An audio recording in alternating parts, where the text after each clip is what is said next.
Bezrat Hashem, on reprend à Gimel. Alors, on va faire maintenant un mot important. Un mot important qui sont les Gevaot. Alors, Gevaot, c'est le pluriel de Giva. D'accord. C'est quoi une Giva? Giva, je pense qu'il faut traduire par un féminin et il faut garder colline. C'est comme ça, exactement. Giva, c'est une colline. Mais ça peut désigner aussi une haute colline. Donc, il ne faut pas confondre, et c'est l'objet du cours d'aujourd'hui, la Giva et le Har. Parce que Har, lui, ça c'est forcément un masculin. Et Har, c'est une montagne. D'accord? Très bien. Alors, c'est un peu complexe. Normalement, les Gevaot, ça désigne donc des paysages qui sont en hauteur. On a dit des collines. Alors, normalement, ça serait Bina ou Malchut. Kol echad mehem nikra giva. Et ça désignerait deux aspects de hauteur, et on verra pourquoi, qui sont et la Bina et la Malchut. Cependant, il y a un Zohar très compliqué qui est dans Parashat Kitissa, Kouf Petet 189b, qui dit quelque chose de différent. Alors ce Zohar, vous savez que Kitissa, d'après le Ramak, ça a été mal placé, donc il faudrait le placer dans Mahamar Yinuka, dans Parashat Midbar, là-bas, dans Balak. Mais en tout cas, alors, qu'est-ce qui a marqué là-bas? Pour bien comprendre ce qu'on va faire aujourd'hui, il faudrait que vous prenez 2 minutes, j'ai le temps. On va prendre un grand verset de Isaïe. Ce grand verset de Isaïe, et donc il faut prendre un grand verset de Isaïe. Ce grand verset de Isaïe, il est en 2-2. Pourquoi c'est un grand verset? Parce que c'est rien de plus qu'un verset qui va décrire la fin des temps. Isaïe 2.2. Monsieur Seban, vous y êtes, hein? Veaya. Donc voilà ce qu'il y aura. Be'acharit ayamim. Acharit ayamim, n'oubliez pas, on a déjà vu la différence qu'il y a entre Sof et Acharit. Acharit, en général, je traduis par l'après des jours. Ici, on traduit par la fin des temps. Mais Achar, c'est ce qui est après, ou dans l'ultime, ou dans les jours ultimes. Mais évidemment, il faut bien distinguer Acharit et Sof. Ve'aya ba'acharit ayamim. Donc, ça nous décrit qu'est-ce qu'il y aura à la fin des temps. Nachon yiyeh har bet Hashem berosh et harim. Alors, Nachon, en hébreu moderne, ça veut dire ce qui est juste, ce qui est exact, mais Nachon, ça veut dire ce qui est établi, ce qui est ferme, ça veut dire ce qui est à la place. Alors, Nachon, évidemment, c'est à l'envers. Nachon yiyeh har bet Hashem, la montagne, donc ici on a har. Nachon yiyeh har bet Hashem, donc la montagne de Hashem, de Dieu. Elle sera affermie, comme c'est traduit chez moi, c'est pas mal. Berosh et harim, et elle sera affermie au sommet, Berosh, à la tête, à la cime des montagnes. Ça veut dire que la montagne de Jérusalem, elle sera, là où il y a le temple, ça sera le plus haut endroit du monde. Évidemment, on parle de la fin des temps, Jérusalem sera reconnue comme étant l'endroit le plus haut au monde. Mais, la suite du verset, donc vous êtes bien d'accord qu'on a Har. On a Yihar Bet Hashem, donc on aura la Har, la montagne de la maison de Hashem, Berosh et Harim à la tête des Harim, Venissa Migevaot, et Nissa, normalement Nissa, c'est un passif, et elle sera élevée Mi-Gevaot, au-dessus des Gevaot, donc au-dessus des collines.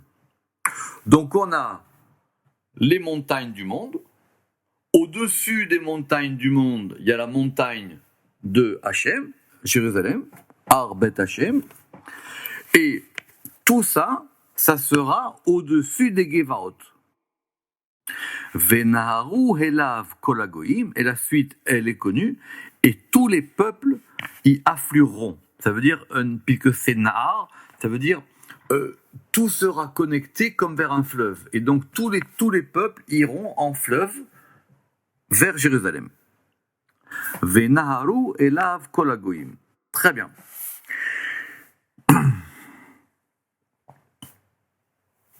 Rashi, il n'est pas compliqué, effectivement, ça veut dire que cette montagne-là, elle sera au-dessus de toutes les montagnes, comme par exemple, elle sera au-dessus de Har Sinaï, elle sera Har Sinaï, tout le monde sait pourquoi, parce que c'est là où on a reçu la Torah, elle sera au-dessus de Har Carmel, c'est là où Eliaou, il a fait le Nes, etc.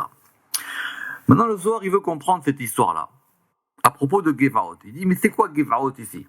On a compris, c'est une montagne au-dessus des montagnes. Pourquoi le verset, il a besoin de rajouter que ça sera encore en dessus des Gevaot? Très bien. Le Zohar là-bas dans Kitissa, il est un peu complexe, mais il est très court. Il dit, ça correspond à la bénédiction de la fin des temps. Or, la bénédiction de la fin des temps, c'est quoi? Ça ressemble, dit le Zohar, d'ailleurs il dit c'est pareil, ça ressemble au Kof Shel Beracha. C'est quoi le Kof Shel Beracha? C'est la coupe de bénédiction que l'on dresse à la fin du repas. Donc tout le monde sait, une fois qu'on a mangé, il y a encore une coupe de vin, et qui est la coupe de Beracha, parce que c'est une fois qu'on a mangé, et ça correspond à la délivrance finale. Et cette coupe de Beracha, il y a certaines règles, et on doit la lever de un téphar au-dessus de la table. Ça veut dire qu'on doit la lever au-dessus de la table. C'est un Zohar qui reprend une Gemara, qui est dans Chok l'Israël, qui explique les 10 choses qu'il faut faire à table, et qui correspond à ça. Maintenant, le Zohar là-bas, alors que pour une raison un peu bizarre, enfin on ne sait pas d'où ça vient, il dit c'est quoi ces Gevaot? Donc on reprend le Ramak. Omnam Gevaot em betulot acharea reotea. Ça c'est dans les psaumes, c'est dans les Tehilim 45 Tetvav. Alors, de quoi on parle là-bas? Là-bas on parle des Shoshanim, on parle de la Malchut. Et là-bas, on va décrire la Malchut. D'accord? Et on parle des filles, et on parle de la fille. Donc la fille, c'est la Malchut. C'est là-bas où il y a le fameux verset Kol kevuda bat melech penima. Toute l'honneur de la fille du roi, elle est à l'intérieur. Mi mishbetzot zahav levusha. Et elle est habillée de tissu d'or, mais ici c'est mal traduit. Le verset qui nous intéresse, c'est celui d'après, c'est le 15. L'irkamot tuval la melech. Alors, rokem, c'est ce qui est brodé. Alors,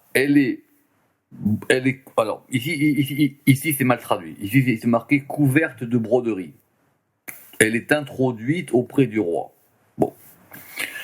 En tout cas, l'irkamot tuval la melech, elle est comme brodée.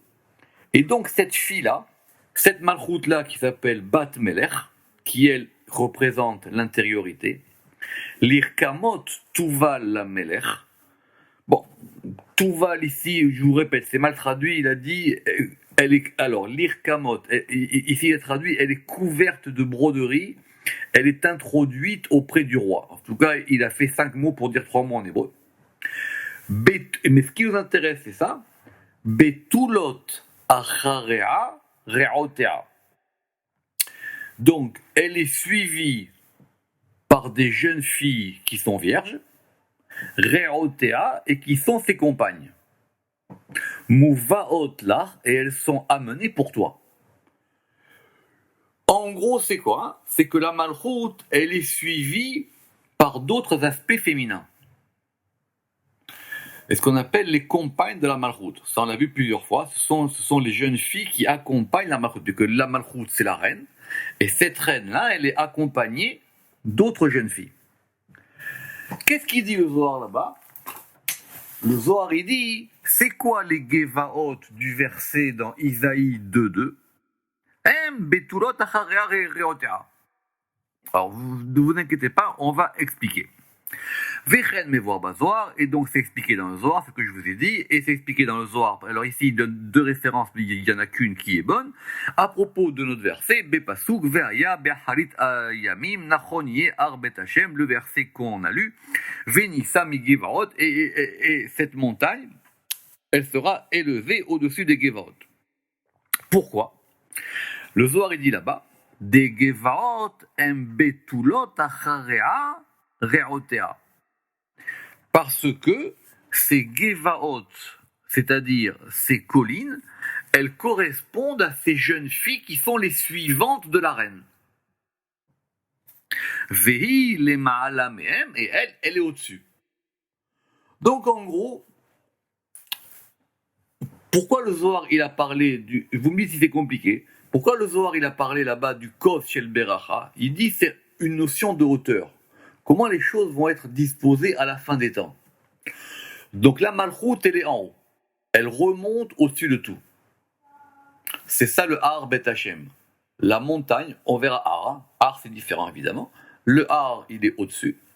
Et ce Har, il est au-dessus de toutes les autres montagnes du monde. Et il est suivi, il est élevé au-dessus des collines. Donc c'est quoi ces collines? Ça veut dire que la Malchut, maintenant, elle a été reconfigurée. Elle remonte en haut. Et elle est suivie par tous les aspects féminins qui la suivent. On va voir doucement. Ou Bezoar Parashat Vayechi. Simplement, ce Zohar-là, il est compliqué. Donc normalement, ce qui est écrit dans Parashat Vayechi, la Parashat de la semaine dernière, qui Givaot Lachon Rabim, que comme en général dans la Torah, quand c'est marqué Gevaot au pluriel, Nikraot, Abina vers Malchut, ça correspond à la Bina et à la Malchut. Donc je reprends, il y a l'explication classique, Gevaot c'est Bina et Malchut, et l'explication compliquée qu'on a à savoir que ce sont les jeunes filles qui accompagnent la Malchut. Le Ramak dit en tout cas que l'idée que Bina et Malchut correspondent à Gevaot, c'est Ikar Pirouche Gevaot, c'est ça l'essentiel de l'explication sur Gevaot. Pourquoi est-ce que la Malchut et la Bina seraient maintenant tout d'un coup des éléments au-dessus des autres? Mipne Shehem Gevaot Vegevuot. Parce qu'elles sont des collines et elles sont Gevuot et elles sont au-dessus. Alma chez les Matamehem de ce qui est en dessous d'elles. C'est-à-dire des autres. Ça veut dire que si maintenant on devait voir les sphirotes sur un plan horizontal, eh ben la Malchut elle est au-dessus et Bina c'est au-dessus. Nous on les voit sur un seul plan. Mais si on les voyait sur plusieurs plans, normalement la Malchut elle est au-dessus. Et la Bina elle est au-dessus. A Malchut Gavoa al kol chayalea tartonim, la Malchut elle est au-dessus de toutes les forces inférieures. Ve'a Bina il Gavoa al kol abinyan, et la Bina elle est au-dessus de toute la construction, de tout le bâtiment de la construction du monde. Donc on a Bina et Malchut qui sont au-dessus. Très bien. Donc ça c'est l'explication classique. Simplement, maintenant qu'est-ce qu'on va faire de ce Zohar-là que je viens de citer, qui dit que les Gevaot, ce sont les jeunes filles, les compagnes qui la suivent? Alors il dit ça correspond à propos du verset. Autrement dit, on ne peut pas dire des choses comme ça en général, quoi. C'est par rapport à un moment particulier dans un verset. De quoi il parle ce verset? Comme je vous ai dit, il parle de la maison de Hachem, Har Bet Hachem, la montagne de la maison de Hachem qui sera au-dessus de toutes les montagnes. Qui Achar chez Bet Hachem, il y a Malchut. Parce que là-bas, il y a marqué maison. Vous vous rappelez que maison c'est la Malchut. La maison c'est soit la Malchut, soit la Bina. Puisque là-bas, on a parlé de Bet Hachem, et que Bet Hachem c'est la Malchut, et qu'après on a donné un deuxième élément qui vient après la montagne qui s'appelle la colline, et qu'on a dit Ve'amar Venissa mi Gevaot. Donc on ne peut pas attribuer à la fois Gevaot et Harim à la Malchut. Le verset il veut forcément nous dire quelque chose d'autre.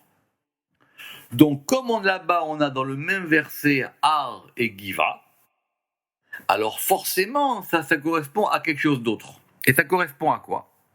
Velachen piresh gevaot betulot acharea reotea. C'est pour ça que le Zohar il a dit que c'est quoi les gevaot? Ce sont les compagnes, ce sont les jeunes filles de la Malchut. Et quelles sont ces compagnes et ces jeunes filles de la Malchut? Shehem sheva echalot shela. Ce sont les palais de la Malchut. Alors pourquoi c'est complexe? Parce que les palais, on ne les a pas encore faits. Les palais, ça viendra, si Dieu veut, dans la porte 24, je crois, 24 et 25, où on parlera de cette notion des palais. Parce que les palais, c'est une configuration particulière des mondes et des sphirotes, mais qui n'est pas du tout liée à un principe statique de sphirotes. C'est comme considérer comme si on a des palais et les palais sont les uns au-dessus des autres. En tout cas, la Malchut aussi, elle a des palais. Donc, autrement dit, la Malchut, elle est complètement reconfigurée à la fin des temps.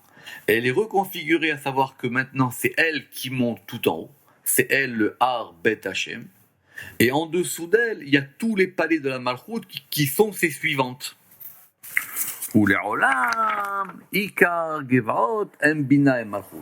Mais ça, c'était simplement parce qu'on a voulu expliquer un verset particulier. Mais en général, les Gevaot, ça correspond à Bina et Malchut. De plus, Od, Malchut Nikret Givat Alevona. La Malchut, elle s'appelle aussi la colline du Levona. Et il y a aussi une notion qui s'appelle Givat Alevona, donc qui correspond donc à la colline de cet ensemble qui s'appellerait l'Oliban. Et ça, effectivement, comme c'est lié à Levona qui vient de Lavan, Besod à Levana, et ça, on verra effectivement quand on sera à cette notion de Levana. Mais en tout cas, ça correspond encore à la Malchut. D'accord? Donc c'est un Zohar très particulier que le Ramak il a ramené dans un coin et il dit, voilà, attention, sur Gevaot, il y a une autre manière de voir ça, mais on a appris du coup maintenant qu'il y avait une configuration de la Malchut qui était dans la hauteur.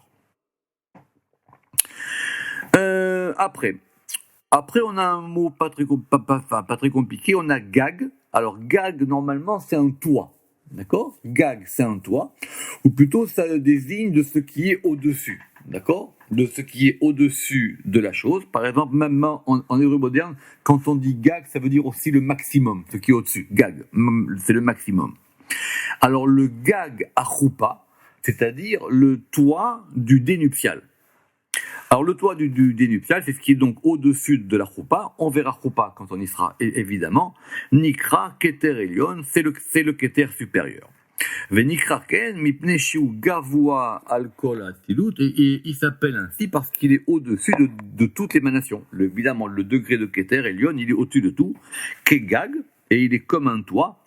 Veu a chofef alav, mais choupa, ça vient de chofef. Chofef, ça veut dire entouré, mais entouré par l'en haut. Chofef, ça veut dire, j'ai pas de verbe en français pour ça. Chofef, c'est entouré par l'en haut. Je vais voir qu'est-ce qu'on a sur chofef.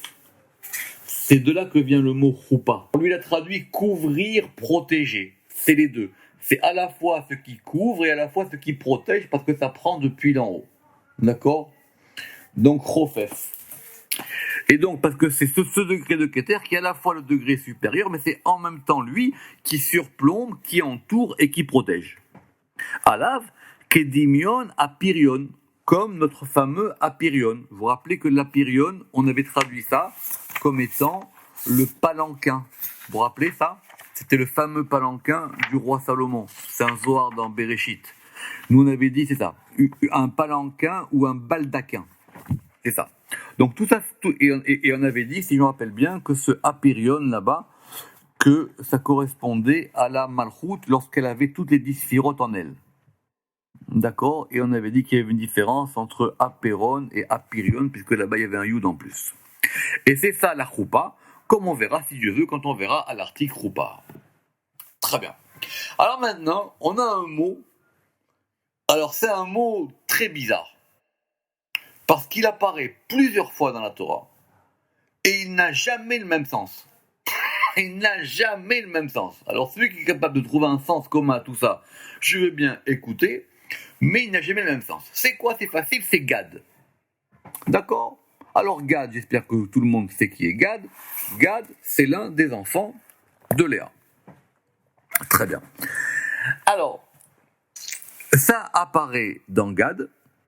Là-bas, apparemment, d'après les Mefarshim, le Gad, là-bas, ça veut dire que c'est un mazal. Ça veut dire que c'est une bonne chose. Sa mère, elle a appelé Gad parce qu'elle a dit que c'était un bonheur, que c'était un bon présage, que c'était une bonne fortune. D'accord? Très bien. Maintenant, quand Yaakov, dans Vaïri, il va bénir Gad, là-bas, il fait dériver Gad d'un autre champ sémantique qui est un gdoud. C'est quoi un gdoud? C'est un assemblage de personnes. En hébreu moderne, c'est un bataillon. D'accord? Gdoud, c'est un bataillon, c'est un terme militaire, là-bas. Et donc, ça indique là-bas une bande armée, une troupe légère, comme ça il dit le Sanders. Très très bien. Une bande, une troupe, c'est-à-dire des choses qui sont mises ensemble.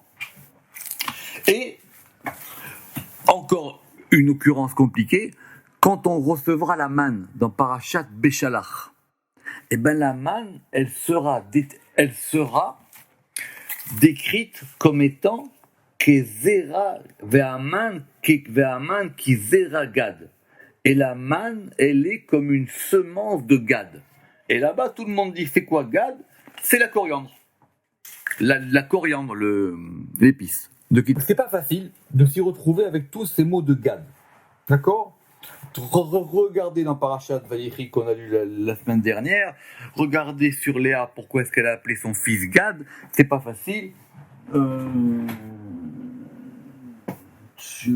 Léa, pourquoi est-ce qu'elle a appelé son fils Gad? Il y a plusieurs manières de voir ce mot-là. D'accord? Et j'ai pas trouvé de sens commun. Et pourtant, ça s'écrit pareil. Alors, le Rama qui dit que, d'après le Zohar, Gad, c'est la Shrina.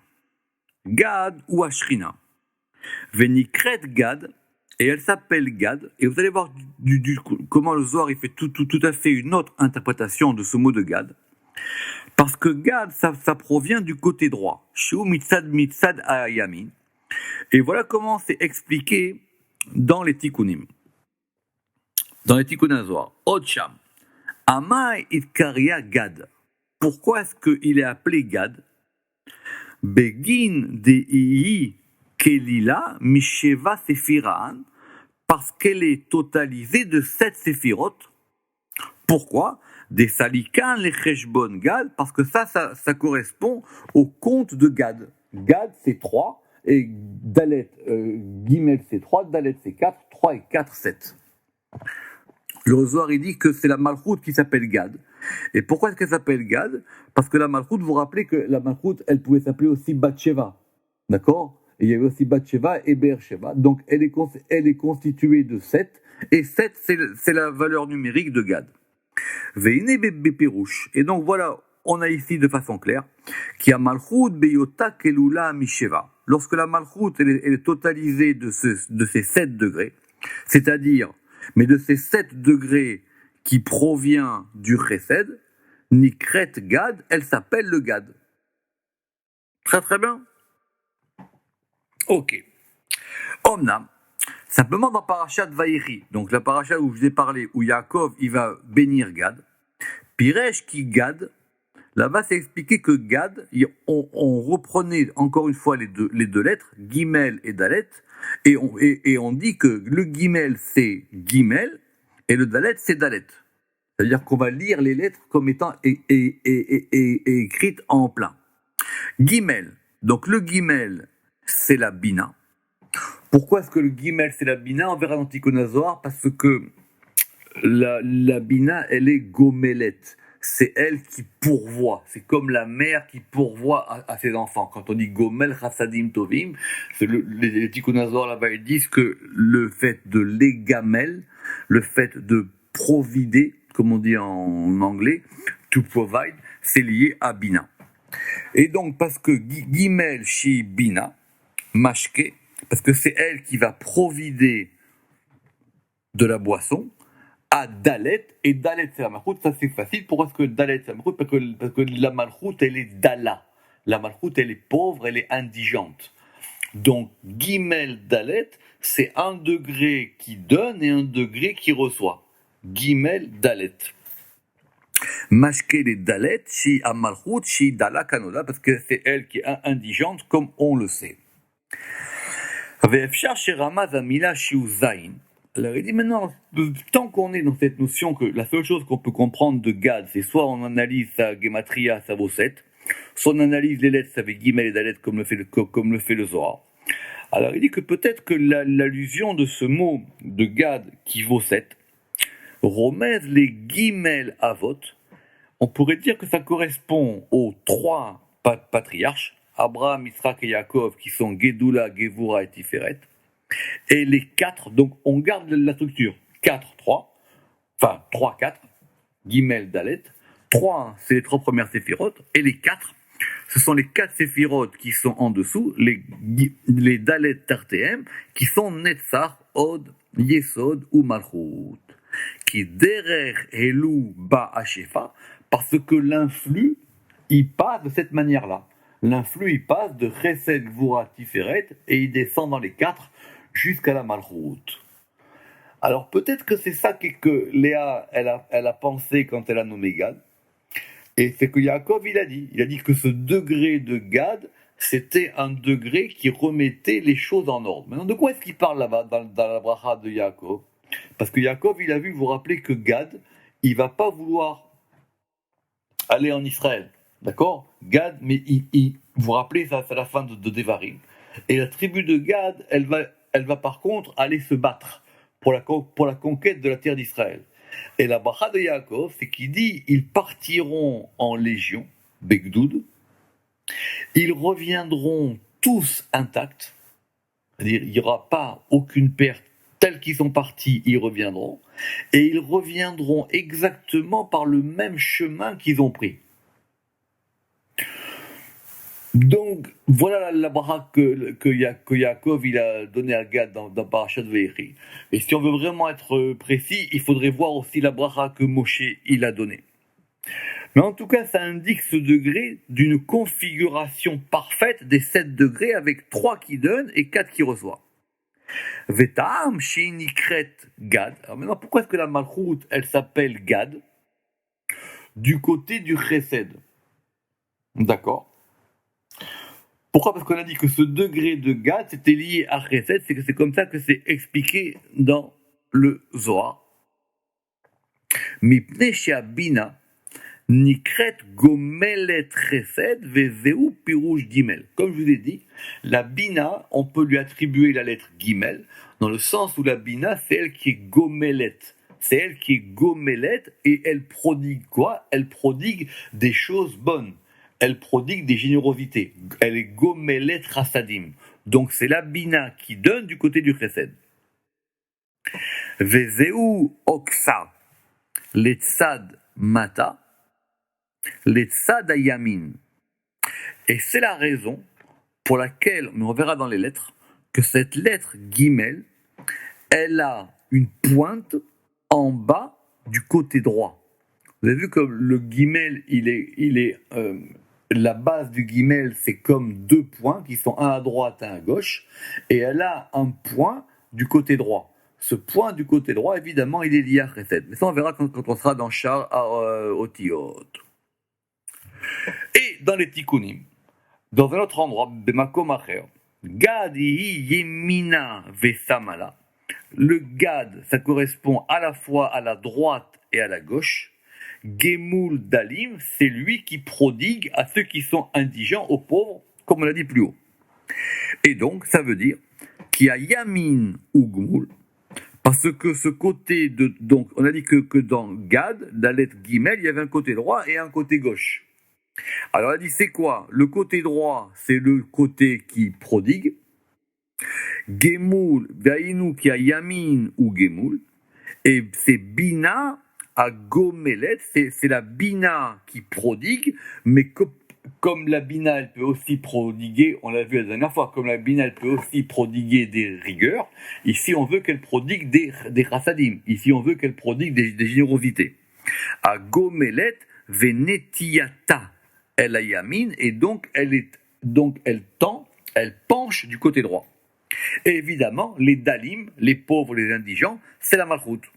À Trad et Miskene, parce que la malchoute, l'une de ses configurations, c'est que quand elle a rien, ça s'appelle le lieu des pauvres.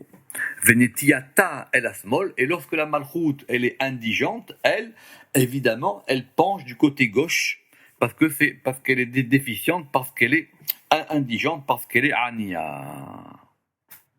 Pas facile, mais il y aurait vraiment une recherche à faire sur cette notion de Gad, parce que le Zohar, encore une fois, le Ramak, ce qu'il fait, c'est qu'il fait rien de moins. Quand il a un mot, il regarde comment le Zohar l'a expliqué. Et comme il a effectivement une vision, Baruch Hashem, très synthétique et panoptique du Zohar, alors il est capable de prendre des passages ici et là. Alors, on va terminer aujourd'hui, parce qu'on va pas, c'est un peu compliqué, on va terminer avec la Guédoula. Très bien. Alors, la Guédoula, ça c'est pas compliqué. La Guédoula, c'est le féminin de Gadol. D'accord? Donc, Gadol, c'est grand. Très bien, tout le monde sait ça. Gadol, c'est grand. Et la Guédoula, c'est donc la grandeur. Si on veut être précis, dans la traduction, la Guédoula, pour avoir un féminin, c'est la grandeur. Mais la grandeur, c'est aussi le deuxième nom de la Séphira Chesed. Vous vous rappelez que la Gévoura, elle pouvait s'appeler aussi Pachad. Et en général, dans les livres de Kabbale anciens, par exemple dans le Sefer Yetzira ou dans les Mefarshim, quand on parle de la Gédoula, on parle de Chesed. Gédoula nikre a Chesed. Et voilà comment les commentateurs ont expliqué que la Gédoula était un deuxième nom pour indiquer la Séphira Chesed. Elle s'appelle Gédoula, Nikra Gédoula, Mipne ki kol asfirot ve'akochot, parce que toutes les séphirot et toutes les forces, kulam mitgdalim, parce que Gédoula, ça c'est un verbe en hébreu qui veut dire grandir. Gadol, leagdil, c'est faire grandir, mitgadlim, c'est ils se grandissent. Comme par exemple, on a Yid Gadal. Donc, parce que c'est passé une séphira par laquelle toutes les forces vont se grandir par elle. Kulam mitgadim mizot ha-séphira. Ve'afilu ha-mekatregim, et même les accusateurs du mauvais côté, eux aussi, ils trouvent dans le chesed un moyen de s'agrandir. Quelqu'un qui est méchant, il est toujours de la même manière, s'il veut se faire passer pour quelqu'un de bien, il va dire « je suis un gentil », ça, on le connaît. Et c'est pour ça que c'est marqué, c'est pour ça que c'est marqué dans les psaumes, c'est un psaume connu, à Kefirim Shohagim la Taref, ou les Vakesh Me'el Ochlam, un très beau verset. Kefirim, ce sont les lionceaux. À Kefirim Shohagim la Taref. Alors, juste pour Shoeg, Shoeg, ça peut désigner le cri du lion, ça veut dire le rugissement. Donc c'est le fait que à Kefirim Shoagi veut dire les lionceaux, ils rugissent. Mais ça peut vouloir dire aussi crier, crier, se plaindre, leur nourriture. Et on va expliquer ça. Les Kefirim, ce sont les Mekatregim. Les lionceaux ici, ce sont les accusateurs. Shohagim, Rotselomar, les Otsi Diba, ils veulent déverser des mauvaises paroles, ou les Katreg à la Olam à Shafel, et ils veulent accuser le bas monde, ils veulent accuser les hommes. Ve'afalpi she'em netzalim mitzasmol, et bien que, comme ce sont des forces accusatrices et qu'elles proviennent du côté gauche, em mevakshim me'el ochlam, ils demandent leur nourriture du côté du chesed, du côté de elle, qui elle, midata chesed. Évidemment, ça on sait tous que elle, normalement, c'est midata chesed. Ou mevakshim ashpa, et ils demandent à recevoir un influx. Velachen nikra Gedola, et c'est pour ça que ça s'appelle Gedola. Fin de la citation. Citation de quoi? On n'en sait rien, le Ramak n'a pas donné sa source. Donc en gros, le chesed, ça s'appelle la Gédoula parce que c'est un degré où même les forces de l'autre côté, elles prennent des forces grâce à ça et elles vont se grandir grâce à ça. Et finalement, c'est pas shoot. Le chesed, c'est quelque chose qui fait que tout le monde veut aspirer au chesed. Et donc, des fois c'est bien, des fois c'est pas bien. Et dans les tikkunim, niré chez un chesed nikra gadol. Et dans les tikkunim, là-bas, il y a une subtilité un peu plus fine que quand on a le masculin gadol, ça c'est le chesed, et que quand on a le féminin gedula, c'est la malchut. Ou malchut mitzado nikret gedula. Et de même pour la gevura. Quand on a gevura et pachad, comme je vous ai dit, que gevura et pachad sont deux termes pour désigner la gevura. Nikra gibor, donc la gevura, quand c'est gibor, c'est un côté masculin. Vers malchut mitzido gevura. Et quand c'est féminin, parce que chesed en hébreu c'est un masculin. On n'a pas réussi nous à le traduire par un masculin. On a dit la générosité. Normalement, il faudrait trouver un masculin. Mais donc, si on veut garder ces notions importantes de masculin et de féminin, donc on devrait dire ici que quand c'est la gevura, c'est-à-dire la force, et gibor c'est le force, quand c'est du côté féminin, c'est effectivement lié à la malchut. Et voilà ce qui est écrit dans les tikkunim, exactement les tikkunim de Zohar Hadash. Umi sitra detla tavan, du côté des trois patriarches, des Idkariou qui sont appelés El, Elohim, Yudke, Vavke. Tout le monde sait pourquoi. El, c'est lié à Abraham. Elohim, c'est lié à Gvura. Yudke, Vavke, c'est lié à Tiferet. Donc, on relit le Zohar. Umi sitra dit la tavan, dit Kariou, El, Elohim, Yudke, Vavke. Des Inun, qui vont correspondre à ce qu'on dit dans la prière, à Hel, à Gadol, à Gibor, Ve'anora. On dit Agadol, c'est du côté de Chesed, Gibor, c'est du côté de Gevura, et Nora, c'est du côté de Tiferet. On avait vu ça que Nora, c'était Tiferet. Et donc, Itkariat, elle est appelée Gedula, Gevura, Tiferet. Et donc, de ce point de vue-là, le Chesed s'appelle donc la Gedula, la Gevura et Tiferet. Veine Piresh, qui a Malchut, Nikret, Gedula, Gevura, Tiferet.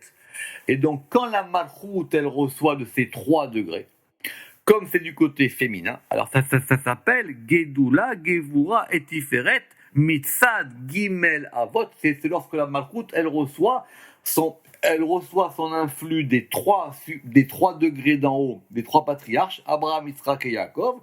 Ce qu'elle va recevoir, ça passe au féminin. Donc, Chesed devient Gedula. Et Gibor devient la Gevura. Et Tiferet, lui, comme il est médian, il ne change pas de genre. Ve'avot Atzmam, alors que les patriarches eux-mêmes, comme ils sont masculins, ils s'appellent Nikraim Gadol. Gadol, donc pour Chesed, pour Abraham. Gibor, fort pour Yitzhak. Et Nora pour Yaakov. Ve'lashon Gedula. Iba Malchut, et donc cette appellation de Gedula, elle est liée à la Malchut. Pourquoi? Parce que quand on a un féminin, on rajoute un He. Donc c'est Gadol He. Quand on a Gevura, c'est Gibor He. Ça veut dire c'est le Gibor du He, de la Malchut. La Gedula, c'est le grand du He, de la Malchut. Gadol He. Ou Pirusho. A He mitlabesh belevush a Gadol. Donc le He de la Malchut, il va s'habiller dans l'habit du Gadol qui est Chesed. Ve'al dererze nire batiferet shu mefoar. Ve'ahe nikret tiferet lashon nekeva. Et Tiferet, lui, il prend maintenant son élément. Pourquoi? Parce que Tiferet, c'est un féminin. Quand on avait fait avec M. Seban le début, de tout début, à savoir comment est-ce qu'on traduit les sphirotes, Tiferet, c'est un féminin. Parce que Tiferet, lui, c'est un féminin qui comprend un masculin.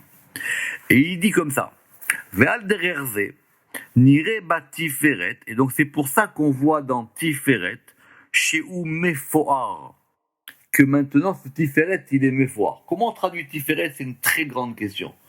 Nous, on a traduit Tiferet comme étant la parure, c'est ce qui part. Péré à Mikbaot, c'est un verset qui parle de ça.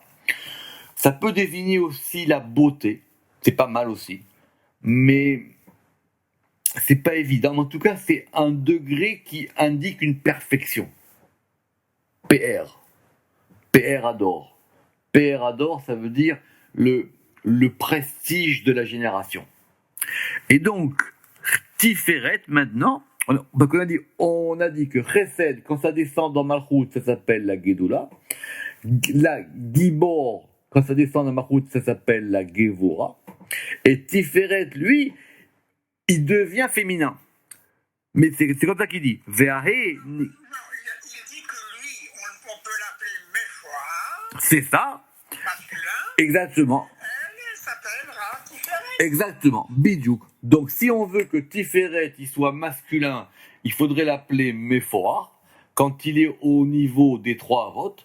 Et quand il est au niveau de Malchut, il devient féminin et il s'appelle Tiferet. Ve'ahe nikreta Tiferet lashon nekeva. Et ça, on verra Bezrat Hashem quand on sera à l'article Tiferet bientôt. Baruch Adonai Le'olam. Amen ve Amen. Chazak.